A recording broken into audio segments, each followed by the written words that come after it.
श्री गणेशाय हरि ओम।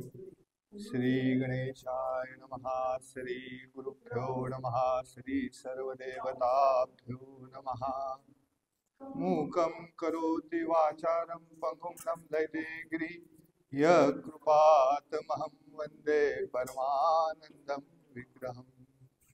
गुरुर्ब्रह्मा गुरुर्विष्णु गुरुर्देवो महेश्वरा गुरुर्साक्षात् परब्रह्म तस्मै श्री गुरुवे नमः।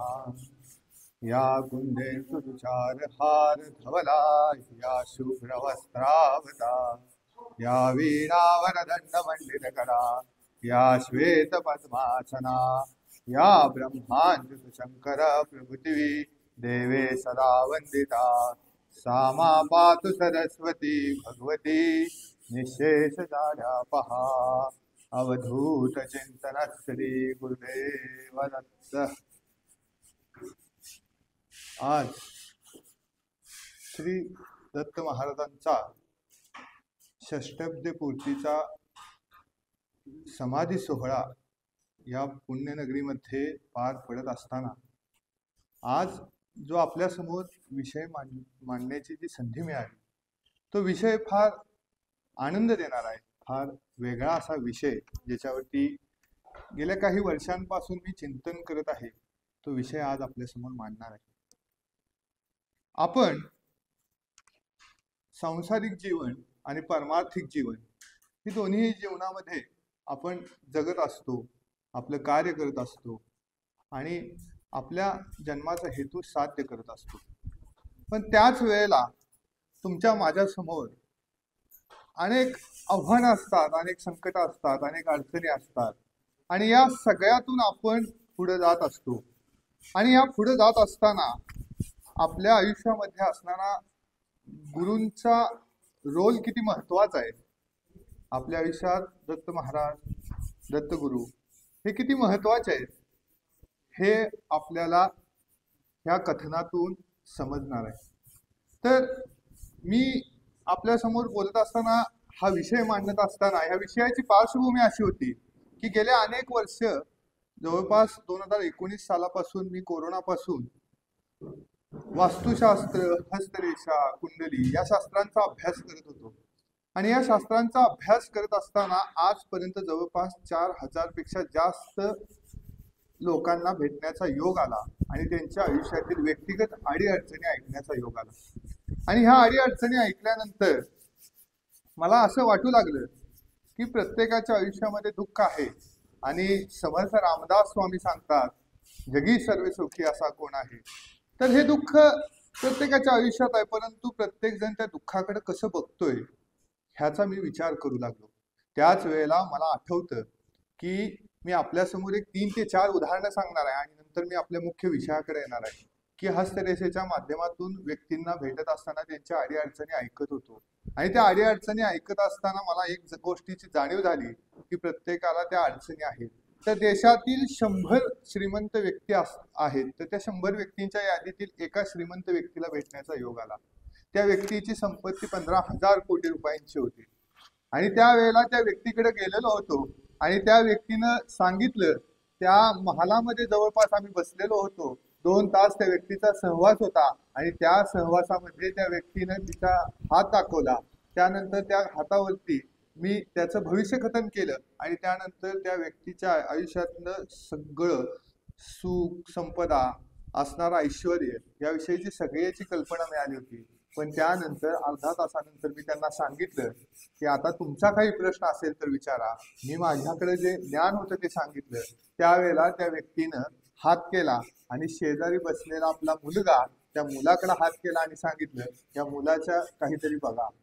मग मी त्याचा हात हातामध्ये घेतला आणि त्या व्यक्तीने सांगितलं की माझा मुलगा मतिमंद आहे आणि माझा मुलगा मतिमंद आहे तर त्या मुलाचं एक मला ऑपरेशन करायचं आहे, जे अमेरिकेमध्ये ऑपरेशन होणार आहे, ज्यासाठी करोडो रुपयांचा खर्च आहे। तुम्ही खर्च करणार आहे पण तुम्ही मला एका प्रश्नाचं उत्तर द्या की ते ऑपरेशन मी करायचं का नाही।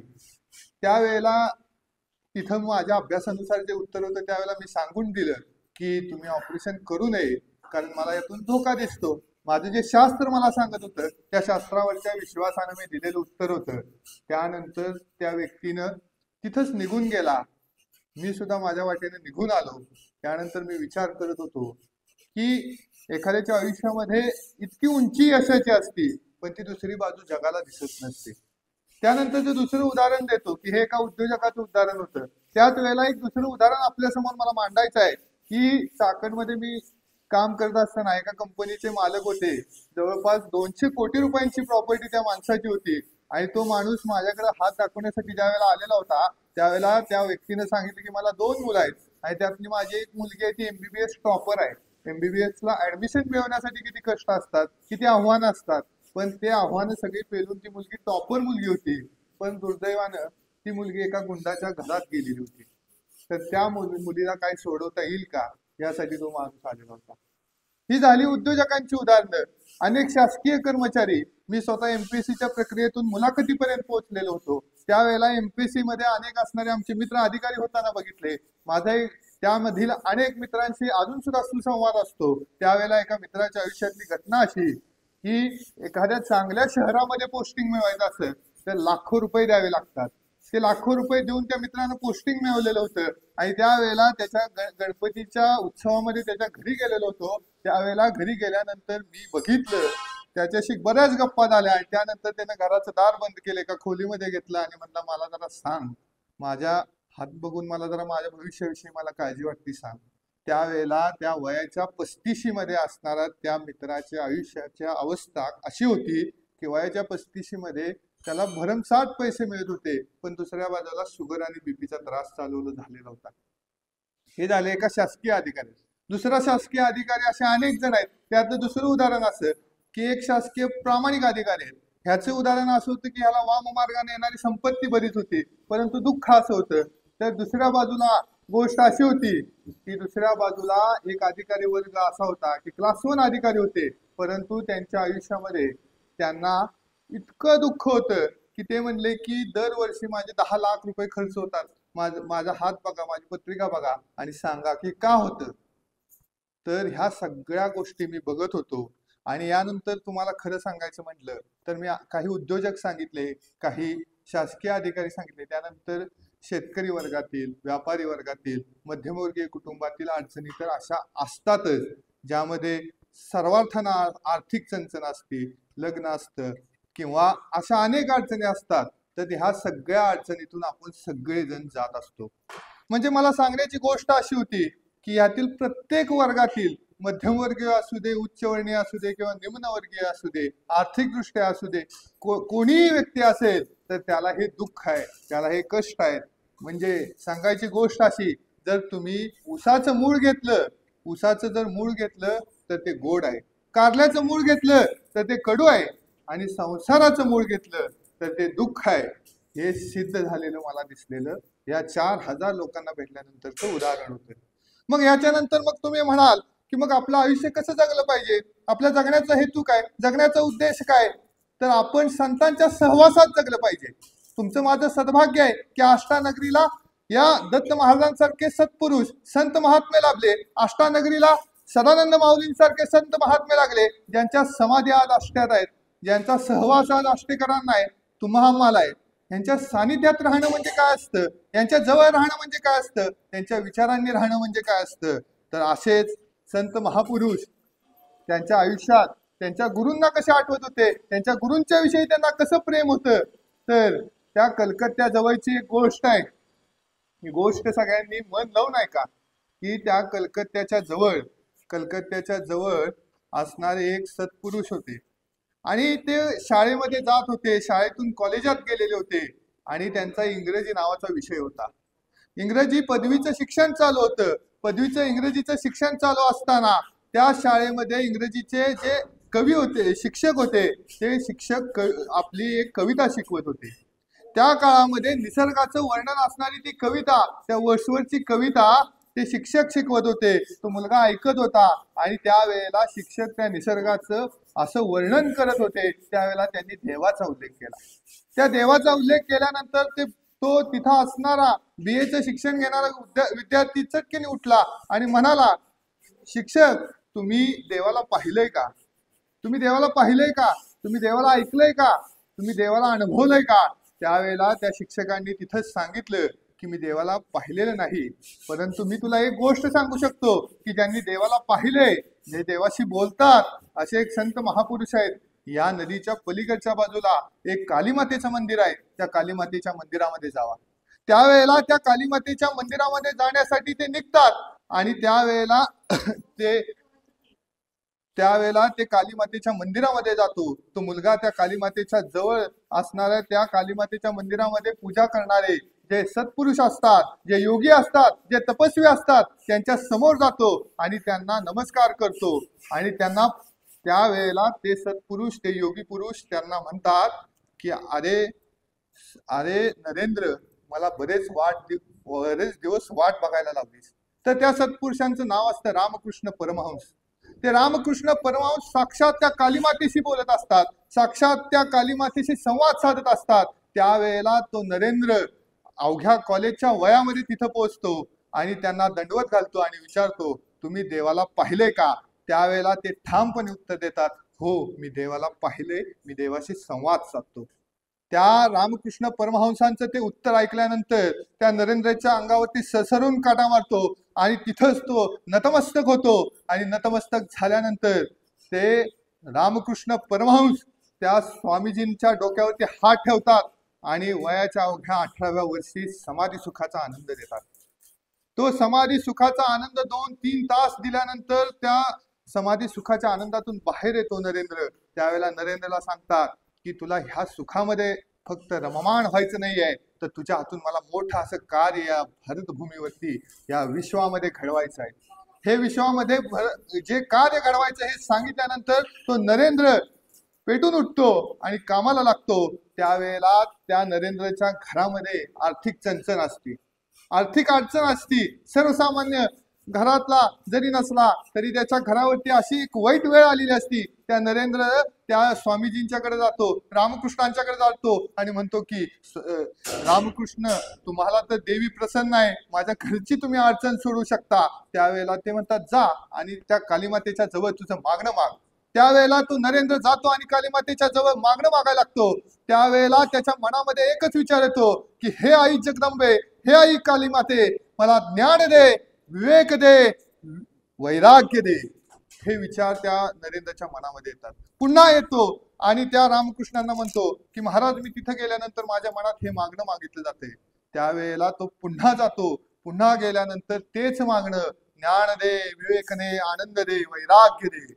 आणि त्यानंतर स्वतः रामकृष्णांना येऊन असं 2-3 वेळ झाल्यानंतर रामकृष्ण म्हणतात की नरेंद्र, तुझा जन्म ह्या गोष्टींसाठीच झालेला आहे.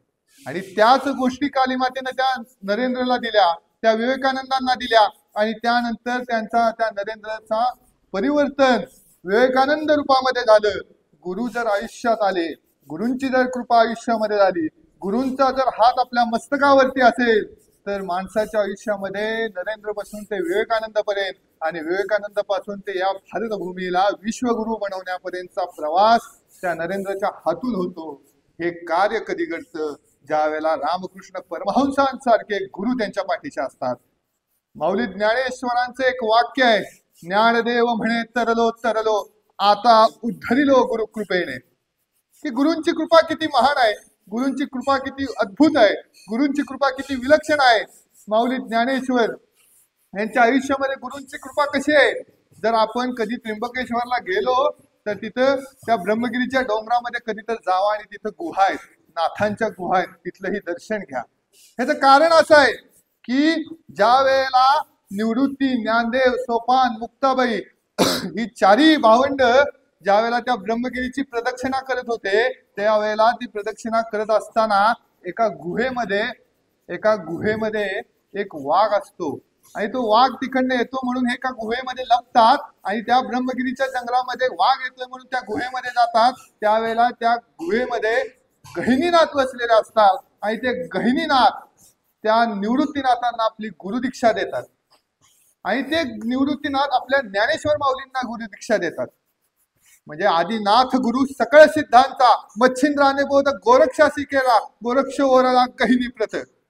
म्हणजे ती आदिनाथ म्हणजे भगवान शंकरांपासून ती परंपरा आलेले गुरु त्या माऊली ज्ञानेश्वरांपर्यंत, निवृत्तीनाथांपासून ते माऊली ज्ञानेश्वरांपर्यंत येतात.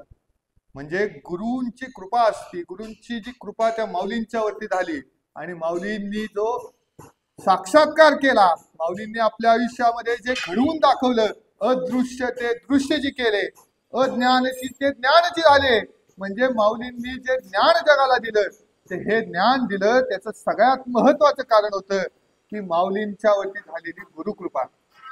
ही गुरुकृपा व्हावी लागती, ह्याच्यासाठी मनामध्ये किती उत्कट इच्छा व्हावी लागती, तर याच्यामध्ये किती उत्कट इच्छा असावी लागती. आपल्या मनापासून, आपल्या अंतःकरणापासून आपल्याला गुरु भेटले पाहिजेत, ही इच्छा कधी निर्माण होईल आपल्या मनामध्ये? तर ह्या संतांच्या सहवासात राहिलो, या संतांच्या जवळ राहिलो, संतांच्या विचारात राहिलो, तर ही इच्छा आपल्याला उत्पन्न होईल. तर ही इच्छा कशी उत्पन्न झालेली? तर वय वर्ष 7 होतं, त्या गोंदावल्यामध्ये जन्म झालेला होता आणि वयाच्या 7व्या वर्षी मला गुरु भेटले पाहिजेत म्हणून आपल्या 2 सवंगड्यांसह ब्रह्मचैतन्य गोंदावलेकर महाराजांनी घर सोडलेलं आणि घर सोडून इथं कोल्हापूर पर्यंत आलेले आणि ब्रह्मचैतन्य गोंदावलेकर महाराज त्या कोल्हापूर पर्यंत घर सोडून आले. वयाच्या 7व्या वर्षी त्यांच्या मनामध्ये इच्छा उत्पन्न झाली की मला गुरूंना भेटायचं आहे. आणि त्यावेळेला त्यांचे आजी आजोबा मात्र म्हणतात की हा मुलगा आता सगळं सोडून जाऊ शकतो, आपला मुलगा गेलाय, परंतु शेजारची 2 मुलं घेऊन गेलाय म्हणून त्याच्या घरातले त्या दोघांना तिघांनाही घेऊन येतात, पुन्हा गोंदावल्यात ठेवतात. परंतु मनामध्ये असणारी ही गुरु भेटीची इच्छा काही थांबलेली नव्हती.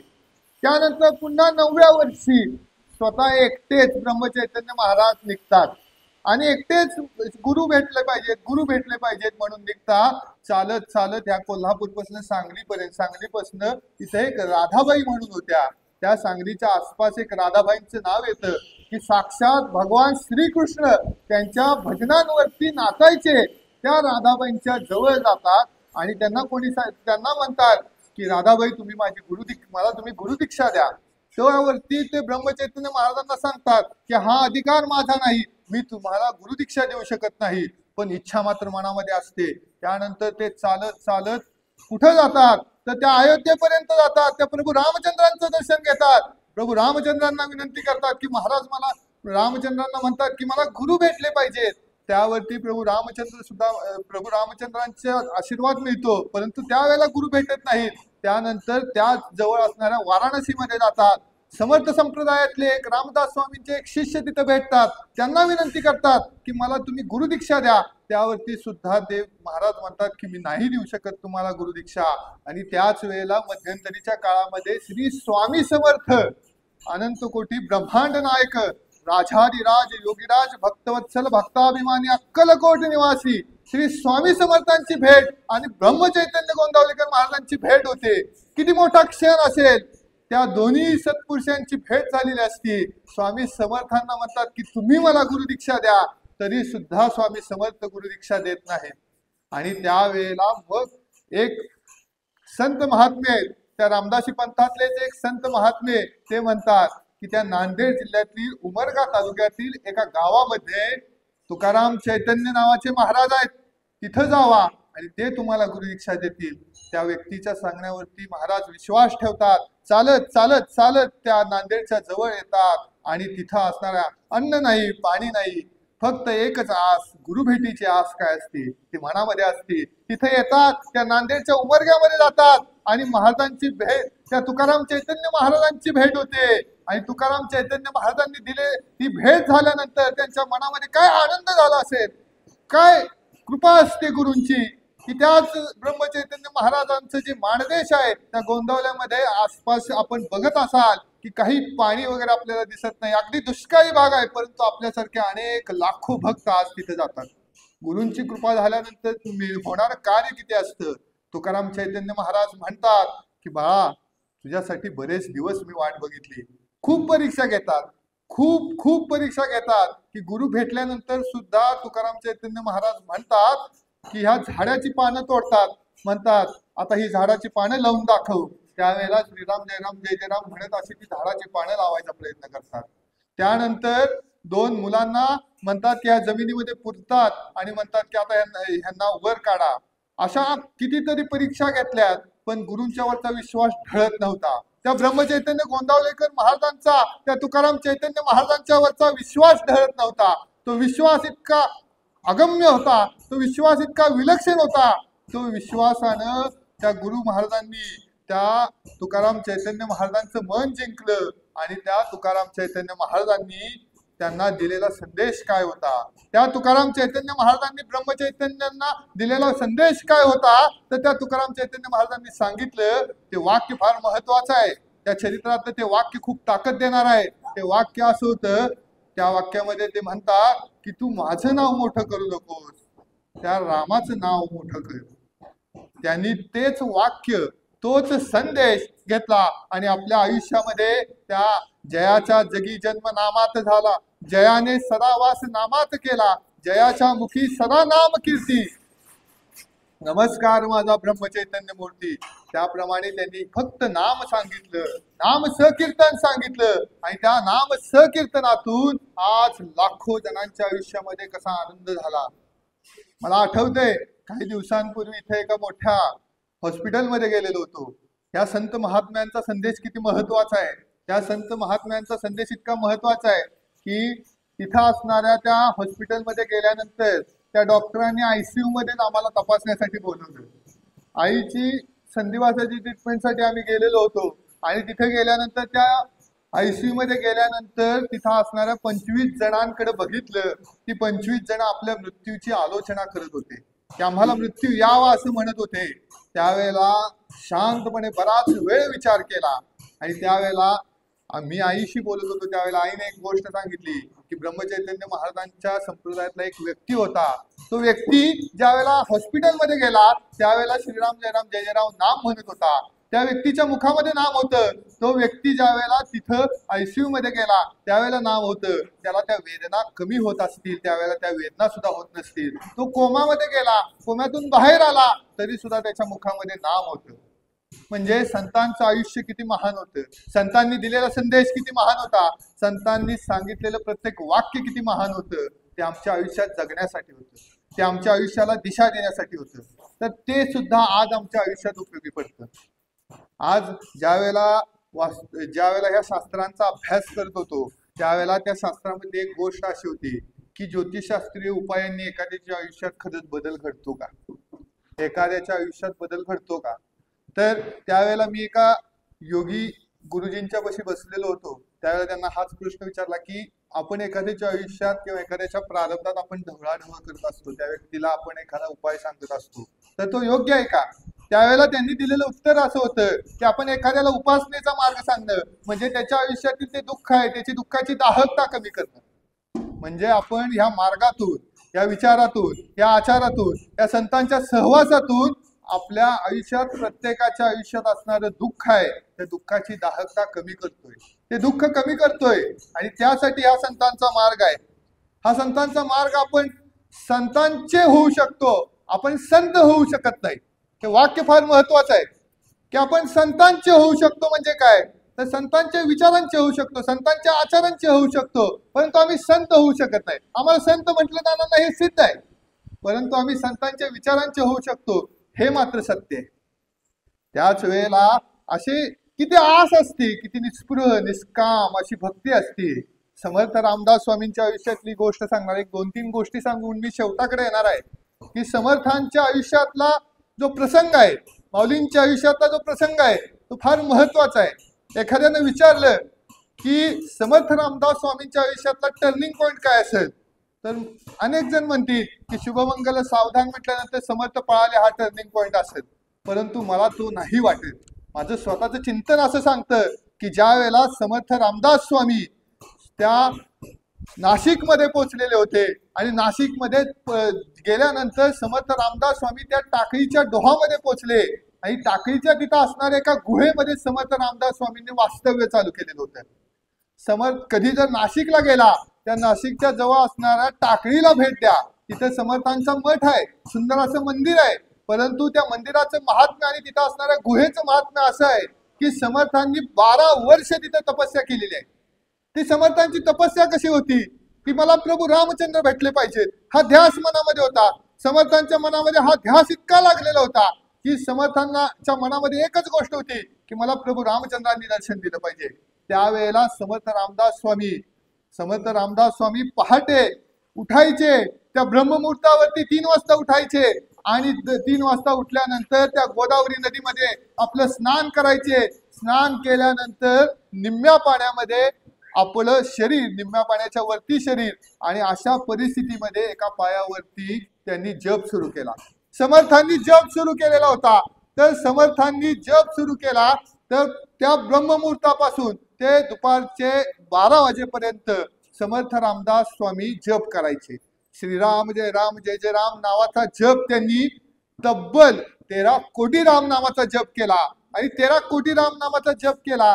आणि त्यावेळेची तो जप करत असताना पावित्र्य स्वतःचं किती ठेवायचं, सात्विकता स्वतःची किती ठेवायची. तर समर्थ रामदास स्वामींनी सात्विकता किती ठेवली असेल याचं उदाहरण सांगायचं म्हटलं तर समर्थ 12 वाजता समर्थांचा जप संपायचा.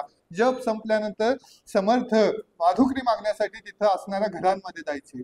ती माधुकरी मिळाल्यानंतर हातामध्ये ती माधुकरी घ्यायची. ती हातामध्ये जेवढी जमल तेवढी माधुकरी घ्यायची. स्वतः जवळ असणारं एक फडकं घ्यायचं, त्या फडक्यामध्ये ती माधुकरी टाकायची. त्यानंतर त्या गोदावरी नदीच्या वाहत्या पाण्यामध्ये ती माधुकरी बुडवून काढायची. आणि ती माधुकरी वाहत्या पाण्यामध्ये बुडवून काढल्यानंतर त्यानंतर ती माधुकरी बुडवून काढली की त्यातलं तिखट मीठ जे काही असेल ते वाहून जायचं. राहिलेलं जे अन्न असायचं ते अन्न ग्रहण करायचं. ही सातत्यानं 12 वर्ष तपस्या त्यांची चालू होती. दुपारच्या वेळेला तिथं काळाराम मंदिर, गोराराम मंदिरामध्ये जायचं आणि तिथं गेल्यानंतर तिथं अनेक कथा ऐकायच्या, अनेक पुराणांचं श्रवण करायचं आणि त्यानंतर त्याच्यावरती चिंतन लेखन करायचं. हा समर्थांचा दिनक्रम असायचा. आणि हा दिनक्रम त्यांचा सुरू होता.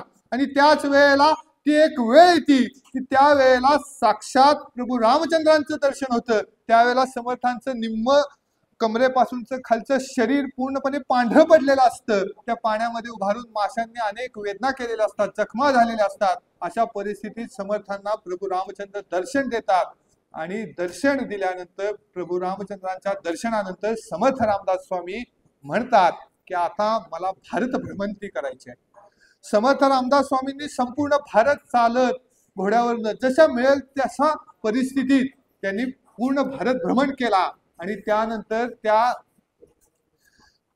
समर्थांनी त्या राजगडाच्या जवळ असणाऱ्या त्या गुहेमध्ये समर्थांनी दासबोध ग्रंथ लिहिलेला आहे. हे समर्थांचं कार्य होतं. समर्थांचं चरित्र असं सांगतं की रामनामाची ओढ किती असावी, रामनामाविषयीचं प्रेम किती असावं, तर ते समर्थांच्या चरित्रातून मिळतं. ह्या समर्थांचं, ह्या ब्रह्मचैतन्य महाराजांचं, ह्या दत्त महाराजांचं हे चरित्र आम्ही वारंवार ऐकली पाहिजेत. ह्या चरित्राच्या सानिध्यात राहिलं तर आम्हाला सुद्धा ह्या गुरूंच्या विषयीची ओढ निर्माण होईल. नाना महाराज तराणेकर जे साक्षात दत्त महाराजांचे गुरुबंधू, वासुदेवानंद सरस्वती महाराजांचे शिष्य, त्यांना वासुदेवानंदांचं दर्शन कसं झालं असेल. वासुदेवानंदांचं दर्शन होण्यासाठी नाना महाराजांनी एक पारायण केलं गुरुचरित्राचं. तरी सुद्धा गुरूंचा काय साक्षात्कार भेटेना. नाना महाराजांनी ठरवलं की अजून सुद्धा गुरूंचा साक्षात्कार भेटत नाहीये. नाना महाराजांनी दुसरं पारायण केलं गुरूंचा साक्षात्कार भेटायसाठी. मात्र दुसऱ्या पारायणाच्या वेळेला या शरीराला मात्र वेदना जास्त जातील आणि भगवंताची ओढ कशी जास्त निर्माण होईल याचा विचार केला. दुसऱ्या वेळेला अन्न त्यागलं, एक वेळचं अन्न त्यागलं, त्या तरी सुद्धा गुरूंचा साक्षात्कार भेटेना. तिसऱ्या वेळेला पूर्ण अन्न त्यागलं आणि असं जवळपास 7 पारायण झाली. आणि त्यानंतर साक्षात ब्रह्मावर्तामध्ये गेलेले वासुदेवानंद सरस्वती धावत धावत आपल्या भक्तासाठी आले, त्या नाना महाराजांसाठी आले. म्हणजे गुरूंचा महिमा किती अपार आहे की तुम्ही गुरूंच्या जवळ त्या ताकदीनं गेलो, त्या इच्छेनं गेलो, त्या भक्तीनं गेलो तर आपल्याला साक्षात गुरु महाराज सुद्धा भेटायला येतात. हे नाना महाराजांचं चरित्र सांगतं. अशी किती चरित्र सांगावी, परंतु हे चरित्र सांगत असताना मला असं वाटत राहतं की आमच्या जवळ असणारी आव्हान, आमच्या जवळ असणारा वेळ हा अत्यल्प आहे. त्या अत्यल्प वेळेत आम्ही गुरूंच्या जवळ कसं जायचं. मला त्या बाबतीत मात्र संत चोखामेळा यांचं चरित्र फार भावतं. संत चोखामेळा काय सांगतात की ऊस डोंगा परी रस नाही डोंगा, नदी डोंगा परी जल नाही डोंगे, चोखा डोंगा परी भाव नाही डोंगा, वरल या रंगा उल्हासी. त्या अभंगात त्या अभंगामध्ये चोखोबा म्हणतात, संत चोखामेळा सांगतात की ऊस जरी कसाही असला, वाकडा तिकडा असला, तरी त्यातला रस गोड आहे. नदी जरी कशीही जात असली तरी नदी तिचं कार्य सगळ्यांची तहान भागवते. त्याचप्रमाणे हा संत चोखा मेळा कसाही असला, कोणत्याही हरिजन समाजातला जरी असला, तरी सुद्धा ह्या चोखाचा भाव आहे, तो सगळ्यात चोखाचा भाव आहे, तो शुद्ध आहे. म्हणून संत चोखा मेळांना साक्षात विठुरायाने दर्शन दिले. हा संत चोखा मेळांचा भाव किती होता, इतका असा भाव तुमच्या माझ्यात येऊ शकतो का, ही विचार करण्यासारखी गोष्ट आहे. त्या संत संत परंपरेतलं नामदेव महाराजांचं जर नाव घ्यायचं म्हटलं, तर त्या नामदेव महाराजांच्या आयुष्यातली गोष्ट, ही गोष्ट आपल्याला जरी साधी वाटली तरी त्या गोष्टीतला जो अन्वय अर्थ आहे तो खूप मोठा आहे. की ते छोटेसे नामदेव महाराज 5-6 वर्ष वय असेल, आणि त्यावेळेला नामदेव महाराजांची आई म्हणते की जा त्या विठ्ठलाला नैवेद्य घेऊन जा. त्यावेळेला त्या 5-6 वर्षाचे नामदेव महाराज तो नैवेद्य घेऊन जातात. तो नैवेद्य घेऊन जातात, त्या साक्षात विठ्ठलाच्या समोर ठेवतात. परंतु साक्षात विठ्ठल काही नैवेद्य घेत नाही, खात नाही. त्या नामदेवांना माहित नव्हतं की विठ्ठल फक्त नैवेद्य घेत नाहीत, फक्त आपण नैवेद्य दाखवायचा असतो. त्यावेळेला ते साक्षात नामदेव महाराज त्या विठ्ठलाला विनंती करतात. विनंती करून ऐकत नाही, त्यावेळेला साक्षात रडू लागतात. रडल्यानंतर सुद्धा ऐकत नाहीत. त्यावेळेला नामदेव महाराज स्वतःचं डोकं आपटायला लागतात. त्यावेळेला साक्षात त्या विठ्ठलाला त्या मूर्तीतून बाहेर यावं लागतं, तो नैवेद्य ग्रहण करायला लागतो. हा भाव त्या नामदेव महाराजांच्या मनामध्ये होता. एखाद्या लहान मुलाचं मन कसं निष्कपटात असतं, ते निष्कपट मन, ते निस्वार्थ मन, ते निस्पृह मन त्या नामदेव महाराजांचं होतं. म्हणून त्या साक्षात विठ्ठलाला तो प्रसाद ग्रहण करायला लागला. मग तोच प्रसाद त्यानंतर नामदेव ते खाल्लेलं ताट घेऊन गेले, आणि त्यावेळेला त्या नामाच्या आईनं आणि वडिलांनी त्याला मारलं. आणि मारल्यानंतर नामदेवांच्या आईनं मारलेलं असतं, आणि त्या मारल्यानंतर त्या नामदेव महाराजांचे वडील म्हणतात की आतापर्यंत इतके वर्ष मी नैवेद्य घेऊन जातोय, त्या नामानं कधी नैवेद्य, त्या विठ्ठलानं कधी नैवेद्य खाल्लेला नाहीये. त्यावेळेला ते म्हणतात की चला बाबा, मी तुम्हाला घेऊन जातो, तो साक्षात विठुराया माझा नैवेद्य खातोय. त्यावेळेला तो रडत आपल्या वडिलांना सुद्धा घेऊन जातो. त्या वडिलांना घेऊन जातो, आणि तिथं गेल्यानंतर वडिलांना सांगतो की तुम्ही एका खांबाच्या मागे थांबा, मी साक्षात विठ्ठलाला बोलवतो, आणि विठ्ठलाला बोलून मी नैवेद्य खायला लावतो. त्यावेळेला सुद्धा नामदेव महाराज तिथे डोकं फोडू लागतात, म्हणतात की आता सुद्धा नैवेद्य खायला आलं पाहिजे. त्यावेळेला ते वडील मागून बघत असतात, साक्षात विठ्ठल येतात, त्या नामाला दर्शन देतात, तो नैवेद्य खातात. आणि नंतर ताट घेऊन जाताना त्याच्या वडील म्हणतात की अरे, मी माझं आयुष्य गेलं, मी माझं आयुष्य या विठ्ठलाची सेवा करण्याकरता गेलं, मी आयुष्यभर विठ्ठलाला नैवेद्य घेऊन येतो, परंतु माझ्या विठ्ठलानं माझा नैवेद्य कधी खाल्ला नाही. परंतु त्या 5-6 वर्षाच्या नामाचा नैवेद्य मात्र, त्या नामदेव महाराजांचा नैवेद्य मात्र त्या साक्षात विठ्ठलानं खाल्ला. याचं मर्म काय, याचा अन्वयार्थ काय, याचा मतितार्थ काय, की आम्ही त्या भगवंताच्या जवळ ते निस्पृह, निष्काम, निष्कपटल मनानं गेलो पाहिजे, आणि त्या भगवंताच्या चरणी जाऊन लीन झालो पाहिजे. त्यावेळेला तो भगवंत साक्षात दर्शन देतो. तो भगवंत आम्हाला दर्शन केवळ देत नाही, त्याची कृपादृष्टी होते. मी काही दिवसांपूर्वी आळंदीतल्या एका सत्पुरुषांच्या जवळ होतो, त्यावेळेला त्यांनी एक छान वाक्य सांगितलं की आमच्या आयुष्यामध्ये एक देव आणि एक संत हे असलेच पाहिजे. किती छान वाक्य आहे हो. आमच्या आयुष्यामध्ये ज्यांच्या चरणी नतमस्तक व्हावं असा भगवंत आमच्या जवळ असला पाहिजे. आणि आम्हाला कोणत्या मार्गावरून जायचं, कोणत्या विचारांनुसार जायचं, कोणत्या आचारांनुसार जायचं, आमच्या कोणत्या ध्येय आमच्या मनामध्ये असलं पाहिजे, हा मार्ग सांगणारे एक संत आमच्या आयुष्यात असले पाहिजे. हे त्यांनी सांगितलेलं वाक्य होतं. तर हे नामदेव महाराजांचं उदाहरण सांगत होतं की आमच्या आयुष्यात भगवंताच्या विषयी असणारी भक्ती कशी असावी, तर ती भावपूर्ण भक्ती असावी. जे चोखोबांचं उदाहरण सांगितलं, चोखोबांचा अभंग सांगितला, तर तो अभंग इतका ताकद देणार आहे. जाता जाता ह्या दत्त महाराजांच्या मार्गामधला एक अनुभव सांगतो की मी ज्यावेळेला इंजिनिअरिंगचं शिक्षण घ्यायचो, त्यावेळेला दत्त महाराजांची उपासना करणं किंवा त्या मार्गात असणं ही इच्छा असायची. 2012 ते 2016 अंबाबाईच्या मंदिरामध्ये जी पुराणं झाली आणि पुराण सांगणारे जे महाराज होते, त्यावेळेला त्या प्रत्येक महाराजांचं 7 दिवस पुराण ऐकण्याचा योग आला. तो योग खूप छान होता की शिवपुराण ऐकायला मिळालं, गणेश पुराण मिळालं, भागवत मिळालं, आणि त्यानंतर महाभारत रामायण कथा मात्र मी टीव्हीवरती ऐकून पूर्ण केलेली. तर ह्या सगळ्या कथा ऐकल्या आणि आयुष्याचा जो बेस असतो तो इतका पक्का झालेला होता की आयुष्यात काय करायचं ह्याची दिशा मिळालेली होती. आणि ह्या मार्गामध्ये असताना त्यावेळेच्या इच्छा आकांक्षा त्या फार मोठ्या नसायच्या. आणि त्यावेळेला श्री गुरुचरित्राचं पारायण अनेक वेळेला घरात घडायचं. त्यावेळेला स्वामी समर्थांच्या संप्रदायात आईचं जाणं असायचं. त्यामुळे गुरुचरित्राचं पारायण ह्या दत्त सप्ताह असतो डिसेंबर महिना किंवा स्वामी समर्थांच्या प्रकट दिनाच्या दरम्यान घडायचं. आणि हे घडत असताना खूप छान वाटायचं, खूप आनंद वाटायचा. आणि त्या मार्गात गेल्यानंतर त्यातलीच एखादी इच्छा उत्पन्न होते. त्यावेळेला अशी इच्छा उत्पन्न झाली की दत्तक्षेत्रावरती आपलं पारायण झालं पाहिजे. त्यानंतर त्यावेळेला दत्त महाराजांनी स्वतः त्यावेळेची इच्छा अशी होती की औदुंबरला पारायण घडावं, घरापासून जवळ आहे. त्यावेळेच्या सुट्टीमध्ये औदुंबरला एक पारायण झालं म्हणजे सकाळी पहाटे जायचो, तिथल्या नदीत आंघोळ करायची आणि पहाटे 5 ते 7-8 वाजेपर्यंत वाचन करायचं गुरुचरित्राचं आणि घरी यायचं. ते गुरुचरित्राचं पारायण औदुंबरमध्ये झालं. खूप आनंद वाटला की खरंच महाराजांनी सेवा करून घेतली. आणि महाराजांनी सेवा करून घेतल्यानंतर पुन्हा इच्छा उत्पन्न झाली की आता नरसोबाच्या वाडीला पारायण झालं पाहिजे. आता महाराजांना म्हणलं की आता नरसोबाच्या वाडीत पारायण करायचं आहे, तर नरसोबाच्या वाडीत बसायला जागा मंदिरासमोर तशी नाहीये. मग आता कुठं पारायण करायचं हा प्रश्न. 2-3 वेळा नरसोबा वाडीला जाऊन आलो, पण पारायणाला तशी जागा, वासुदेवानंद सरस्वतींचं जे मंदिर आहे तिथे एक जागा आहे बसायला, तिथं आपण पारायण करू शकतो. ज्या आज जाताना नरसोबावाडीच्या मंदिरामध्ये जात असताना त्या वासुदेवानंद सरस्वती महाराजांच्या मंदिरामध्ये आपण पारायण करू शकतो. ती एक जागा चांगली आहे, परंतु तिथं तो योगच येईना. त्यानंतर एक असा योग आला की त्या स्वामी समर्थ मंदिराचं तिथे एक मंदिर होणार होतं आणि तिथं सामुदायिक पारायण सोहळा होता आणि एक दिवसीय गुरुचरित्र पारायण होणार होतं. त्या पारायणामध्ये जायचा निश्चय केला. तिथे गेल्यानंतर म्हणलं की त्यावेळेला 1ही रुपया मी कमवायचं नाही. त्यावेळेला गेलो आणि तिथं बघितल्यानंतर ते म्हणले की इथं 500 रुपये एंट्री फी आहे. त्यानंतर मी प्रचंड विचार केला.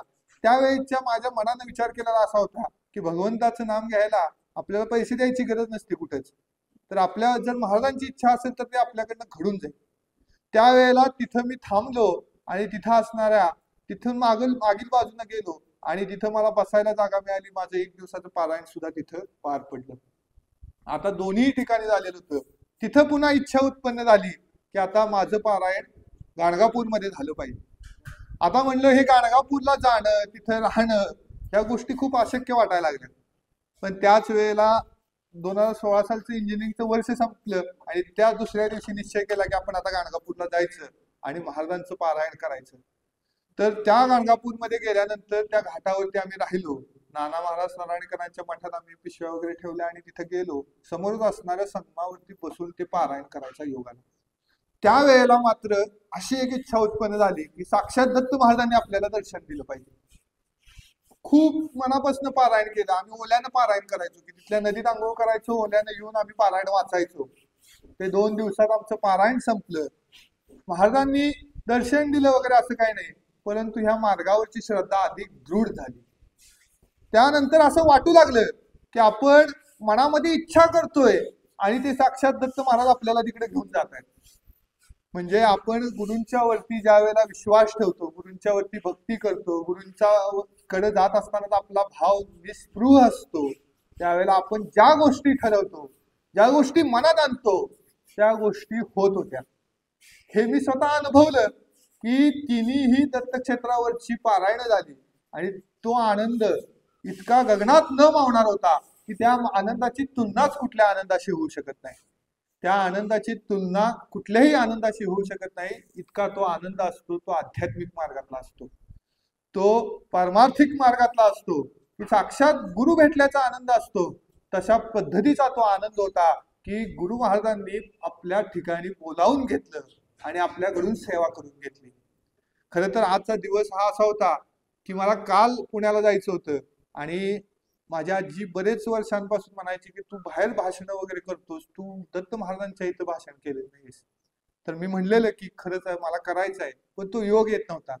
ह्या वर्षी मात्र मला काल जाण्याची दिवस 1 दिवस पुढे गेला आणि म्हणलं की आता विनंती केली आणि त्यांनीही सांगितलं की हो दुपारची वेळ आहे. मी म्हणलं की महाराजांनी ही सेवा खरंच करून घेतायत का काय आज, आणि खरंच महाराजांच्या कृपेनं ही सेवा आज करायला मिळाली.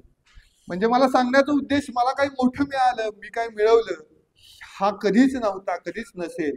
पण महाराजांच्या सेवेत आलो, महाराजांच्याकडे एखादी इच्छा निस्पृहपणे आपण जर व्यक्त केली तर महाराज त्या इच्छेला साथ घालतात, महाराज तो मार्ग दाखवतात, महाराज त्या मार्गावरून पुढे जाण्याचं धैर्य देतात. ही मात्र गोष्ट नक्की जाणवती. अनेक गोष्टी आहेत असं सांगण्यासारख्या. खरं तर मी आता शेवटाकडे आलोय आणि शेवट करत असताना माझ्या मनामध्ये मात्र ह्या संतांच्या चरित्रातला जो उल्लेख होता, संतांच्या चरित्रातले अनेक प्रसंग होते, ते यासाठी होते की हे संतांचं चरित्र तुम्ही आम्ही अनुभवलं पाहिजे, त्या संतांच्या सहवासात गेलं पाहिजे, संतांच्या सहवासात जगलं पाहिजे. आणि त्यासाठी हे अनेक प्रसंग सांगितले. शेवटचा प्रसंग मला सांगायचा होता तो श्रीधर स्वामींचा होता की समर्थ रामदास स्वामींचे एक शिष्य आहे श्रीधर स्वामी म्हणून. तर ज्या वेळेला आपण सज्जनगडावरती जातो त्यावेळेला दुसऱ्या बाजूला श्रीधर स्वामींची समाधी आहे. त्या श्रीधर स्वामींच्या आयुष्यात ते अगदी 10वी मध्ये होते आणि त्यावेळेला त्यांच्या मनामध्ये काहीतरी एक इच्छा उत्पन्न झाली की मला गुरु भेटले पाहिजे. आणि त्यांना त्यावेळेला समर्थांचं चरित्र त्यांनी वाचलेलं होतं, समर्थांच्या विषयी ऐकलेलं होतं आणि समर्थांना मला भेटायचं आहे ही इच्छा त्यांच्या मनामध्ये इतकी उत्पन्न होती की ते पुण्यातून चालत चालत त्या सज्जनगडावरती निघतात, 2 रात्रीमध्ये जातात, थांबत नाहीत आणि उपाशीपोटी त्या तिथं गेल्यानंतर त्या समाधीला मिठी मारतात. त्या समाधीला मिठी मारल्यानंतर साक्षात समर्थ रामदास स्वामी त्यांना दर्शन देतात आणि सांगतात की तुझ्या हातून मला कार्य करायचं आहे. आणि समर्थांचं कार्य दक्षिणेमध्ये, कर्नाटकामध्ये, तमिळनाडूमध्ये जाऊन श्रीधर स्वामींनी त्यांचं कार्य पुढे चालवलंय. सांगण्याचा हेतू असा होता की त्या गुरूंच्या भेटीची आस आमच्यामध्ये निर्माण झाली पाहिजे. ती गुरूंच्या भेटीची आस निर्माण होण्यासाठीचे मार्ग कोणते असतील तर ह्या नवविधा भक्ती आहेत. त्या मार्गातली नवविधा भक्ती आज आपण करत आहात तर अखंड नामस्मरण आहे. एखाद्यानं भरपूर अशी संपत्ती कमवली तर त्या संपत्तीची शुद्धी कशी होते माहिती आहे का? त्या संपत्तीतला काही भाग दान करण्यातून होते. म्हणजे मला समजा जर मी जिथं काम करतो तिथं मला 50,000 रुपये मिळत असतील तर त्या 50,000 रुपयाचं काम मी करत नसतो, मी त्यातल्या काही भागाचं काम करत असतो. मी ज्या भागाचं काम करत नाही त्याचा मला दोष येत असतो आणि ह्या दोषाचं निवारण कसं होत असेल तर तो दोष मला जर निवारण करायचा असेल तर मला त्यातला काही भाग दान केला पाहिजे. आज मी तुम्हाला जे उदाहरण सुरुवातीला एका व्यक्तीचं सांगितलेलं, तो देशातला श्रीमंत व्यक्ती पहिल्या 100रातला, त्या व्यक्तीनं, मी एका संस्थेचं काम करायचो तर त्या व्यक्तीनं काय केलेलं की पुण्यामध्ये असणारं एक ससून हॉस्पिटल आहे, तिथं असणारे अनेक गरीब लोक येतात तिथं उपचार घेण्यासाठी. तर त्या नातेवाईकांना म्हणला की 15 दिवस हे 5 लाख रुपये घ्या आणि त्यांना जेवण वाटा. मग आम्ही आपलं एका तिथून पुण्यात तयार करून आम्ही जात होतो वाटायला. एक दिवस स्वतः आला एवढा मोठा माणूस ते जेवण वाटायला आणि स्वतःच्या हाताने मुलाला घेऊन वाटायला लागला. त्यावेळेला मला सुद्धा कळलं आहे की हा माणूस असं का करतोय. त्यानंतर मी शास्त्रांचा अभ्यास करत असताना लक्षात आलं की त्याच्या घरातला जो मुलगा होता तो मतिमंद होता आणि तो मतिमंद मुलगा असण्याचं एक कारण असतं पितृदोष. आणि त्या पितृदोषाचं निवारण होण्यासाठी, स्वतःच्या संपत्तीतला दोष निवारण करण्यासाठी तो माणूस तिथं अन्नदान करत होता. तर हे अन्नदान म्हणून माणसानं अन्नदान करतात किंवा दान केलं पाहिजे. म्हणजे आपल्या संपत्तीची शुद्धी कशातून होणार आहे तर ती दानातून होणार आहे. आपल्या अन्नधान्याची आपण जे धान्य आणतो त्याच्यावरती अधिकार फक्त आपला आहे का हो? आज आपण शाळू पिकवतोय आता किंवा हरभरा पिकवतोय, त्या हरभऱ्यातला प्रत्येक वाटा या पशुपक्ष्यांचा सुद्धा असतो. तो सगळा आपण आणतो. तो आणल्यानंतर त्याची जर शुद्धी व्हायची असेल तर त्यातला काही भाग आपण पशुपक्ष्यांना सुद्धा दान केला पाहिजे. आणि त्याच्यानंतर सगळ्यात महत्वाचं आहे की आपलं मन आहे, आपलं मन आहे ते मन खूप विशुद्ध आहे. कसं आहे विशुद्ध तर त्याला लोभ होतो, त्याला मोह होतो, त्याला काम होतो, त्याला क्रोध होतो. मग हे सगळे विकार आपल्या मनाला आहेत. मग ह्या मनाची शुद्धी कशी करणार आपण? तर ह्या मनाची जर शुद्धी करायची असेल तर आपल्याला सगळ्यात जवळचा मार्ग कुठला असेल तो नामस्मरणाचा मार्ग आहे. देशातला एक खूप मोठा उद्योजक आहे, त्यांचं नाव सुद्धा सांगतो. परवा त्यांचा माझा कट्टा एबीपी माझावरती होता, हनुमंतराव गायकवाड. त्या व्यक्तीनं सुद्धा सांगितलं, त्यांना त्यात एक प्रश्न विचारला, तुम्ही काय आध्यात्मिक मार्ग वापरता? वापरता का? इतका मोठा व्यवसाय सांभाळता, 1,00,000 लोक तुमच्याकडे रोजगार दिलाय तुम्ही 1,00,000 लोकांना, त्यावेळेला त्या माणसाने लगेच उत्तर दिलं की मी सध्या आता नामस्मरण करायला सुरू केले. म्हणजे आपल्या मनाची जर शुद्धी व्हायची असेल, आपल्या मनाचे जर दोष आपल्याला घालवायचे असतील, तर आपल्याला हा नामस्मरण करणं हे अनिवार्य आहे, हे गरजेचं आहे. म्हणून आपण हे नामस्मरण केलं पाहिजे. सगळ्यात सोपा मार्ग आपल्याला सांगितलाय ब्रह्मचैतन्य महाराजांनी, की आपल्याला फक्त नाम घ्यायचं आहे, त्या नामाच्या मार्गावरती चालायचं आहे, आणि ते नाम घेत घेत ते आपल्या मनाची शुद्धी करायची आहे. आणि हा देह, आपल्या आयुष्याचा उद्देश काय झालेला आहे, तर आयुष्य कसं आहे, तर पुनरपि जन्म पुनरपि मरणम. म्हणजे आता आपला जन्म संपणार, आपण मरणार, पुन्हा जन्माला येणार, आपण पुन्हा आपला जन्म संपणार. तर एक वाक्य छान आहे, वीर सावरकरांचं वाक्य आहे, ते खूप छान वाक्य आहे. त्यातलं तुमच्या आयुष्याचं मर्म तुम्हाला समजणार आहे, की आपण असं जगायचं नाही, फक्त जन्माला यायचं मरायचं, पुन्हा जन्माला यायचं मरायचं, असं नाही आहे. तर अनेक सुमने फुलती, अनेक सुमने फुलती, अनेक कोमे जुन जाती. अनेक फुलं फुलतात, अनेक खाली पडतात, ती कोमेजून जातात. परी गजेंद्र शुंडा जे वाहती, म्हणजे त्यातली काही फुलं आपण भगवंताच्या चरणी वाहतो, ती फुलं कारणी लागतात, त्या फुलांचा उपयोग होतो. तर आपलं आयुष्य कसं असलं पाहिजे, तर त्या फुलांसारखं असलं पाहिजे, की आपलं आयुष्य हे कुठेतरी त्या भगवंताच्या चरणावरती, कुठेतरी चांगल्या उदात्त अशा हेतूच्या चरणावरती, आपल्या हातून सामाजिक मोठ्या काहीतरी कार्याच्या चरणावरती, असं कुठेतरी आपलं आयुष्य जर आपण वाहत असू, देवा देशा धर्माच्या कार्यामध्ये वाहत असू, तर आपलं आयुष्याला अर्थ आहे. नाहीतर ते फुल पडलं, कोमेजून गेलं, तसं आपलं आयुष्य असता कामा नये. हा उद्देश, हा जीवनाचा उदात्त हेतू आपल्या मनामध्ये असला पाहिजे. माऊली ज्ञानेश्वरांची ओळी सांगती की अवघाची संसार सुखाचा करीन, आनंद भरीन तिन्ही लोक. मला अवघ्या जगाचा संसार सुखाचा करायचा आहे, तो आनंदानं भरायचा आहे, तो तिन्ही लोक म्हणजे अवघ्या ब्रह्मांडात सुद्धा मला आनंद निर्माण करायचा आहे, हे माऊली ज्ञानेश्वर सांगतात. म्हणजे आयुष्याचा हेतू किती उदात्त होता, किती उत्कट होता. तर तसा हेतू आमच्या आयुष्यात थोडं का होईना मोठ्या मनानं आमच्या आयुष्यात जर आमचं मन मोठं करता आलं, तर बऱ्याच गोष्टी सोप्या होऊन जातात. त्यामुळे आम्हाला हा संतांचा मार्ग, संतांचा उपदेश, संतांचं आयुष्य, संतांचं चरित्र हे जर काय शिकवत असेल, तर सगळ्यात सोप्या शब्दात सांगायचं म्हटलं तर मनाचा मोठेपणा, उदात्त अंतःकरण शिकवतं. ज्या वेळेला 11व्या अध्यायामध्ये भगवद्गीतेमध्ये विश्वरूप दर्शन आहे, ज्यावेळेला साक्षात भगवंत त्या अर्जुनाला दर्शन देत आहेत, त्या आपल्या विराट स्वरूपाचं दर्शन देत आहेत, त्यावेळेला ते भगवंताला सांगत असताना सांगतात की तू मला अनन्य भावाने शरण ये. ते अनन्य भाव आम्हाला धारण करायचा आहे, आम्हाला हे मन मोठं करायचं आहे, मनाचे जे विकार आहेत त्यापासून लांब जायचं आहे. त्यासाठी नामस्मरण आहे, त्यासाठी प्रवचन आहे, त्यासाठी कीर्तन आहे, त्यासाठी गुरुपाद सेवनम आहे. तर ही गुरूंची सेवा आहे. तर ह्या सगळ्या नवविधा भक्ती आहेत, तर त्यासाठी आहेत. तर हे मात्र लक्षात घ्या. आणि ही सेवा आपण अखंड नाम जपाचा इथं संकल्प सोडलेला आहे, हा जप होत आहे. महाराजांचा उत्सव ह्या वर्षी महाराजांना 100 वर्ष पुण्यतिथीला होत आहेत. किती सुवर्ण क्षण आहे हो. मला असं वाटतं की आपले किती सद्भाग्य आहे की मी जर बांगलादेशात जन्मला असतो किंवा माझा जन्म पाकिस्तानात झाला असता, तर मला ह्या सगळ्या गोष्टी मिळाल्या असत्या का? आमची काहीतरी पूर्व सुकृत आहे, बहुत सुकृताची जोडी म्हणून विठ्ठल आवडी. खरं तर आमची पूर्व पुण्य आहे, म्हणून आम्हाला आज हे दत्त महाराजांचा सहवास मिळतोय, आज आपल्यासारख्या सत प्रवृत्तीचा सहवास मिळतोय, सज्जन शक्तीचा सहवास मिळतोय. तुम्ही सांगा की मी आज ज्या वेळेला आम्ही पुण्यामध्ये राहतो, त्यावेळेला पुण्यामध्ये आम्हाला चांगला माणूस शोधून सापडत नाही, कारण शेजारच्या व्यक्तीला बोलायचंच नसतं, तर आपण कशाला बोलायचं. तर आज तुम्ही आज सगळे जण एका चांगल्या विचारांनी नामस्मरण, सगळ्या चांगल्या विचारांनी सकीर्तन या अशा गोष्टीमध्ये सहभागी होत आहे. ही सगळी तुमची पुण्य आहे, हे पूर्व सुकृत आहे.